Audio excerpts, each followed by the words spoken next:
एक आदमी बहुत थका होने के कारण कुछ मिनट ज्यादा सो गया। सोच भी नहीं सकता था कि जब वह नींद से जागा तो उसने टीवी पर एक अतिरिक्त आपातकालीन सूचना देखी।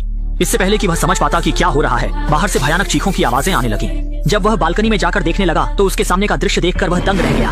तभी निक ने देखा कि एक सैन्य हेलीकॉप्टर उसके सिर के ऊपर से तेजी से गुजरा और सीधा पास की इमारत से टकरा गया। ये देखकर निक के होश उड़ गए और वह डर के मारे कांपने लगा। उसी समय नीचे से फिर जोरदार चीखने की आवाज आई। निक ने सावधानी से सिर बाहर निकाला तो देखा कि सभी लोग घबराकर भाग रहे थे और उसकी गर्लफ्रेंड भी उसी भीड़ में थी। वह अपनी गर्लफ्रेंड से वजह पूछना ही चाहता था कि अगले ही पल उसकी गर्लफ्रेंड ने एक और शख्स के साथ मिलकर एक बूढ़े आदमी को गिरा लिया और दोनों उस पर टूट पड़े।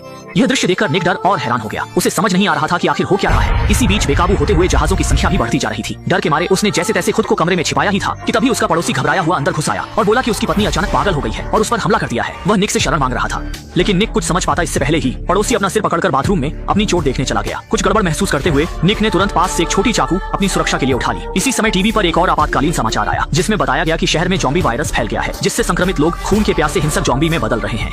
इसी दौरान बाथरूम से बाहर आए पड़ोसी ने भी यह खबर देखी और जोर देकर कहा कि वह संक्रमित नहीं है, लेकिन कुछ ही पलों में उसकी आंखें लाल होने लगी, जो साफ तौर पर ज़ॉम्बी बनने का संकेत था। अच्छा यह रहा कि पड़ोसी में अभी थोड़ी समझदारी बची थी। अपनी सुरक्षा के लिए निक को उसे चाकू दिखाकर बाहर जाने के लिए मजबूर करना पड़ा। मजबूरी में पड़ोसी को वहाँ से जाना पड़ा।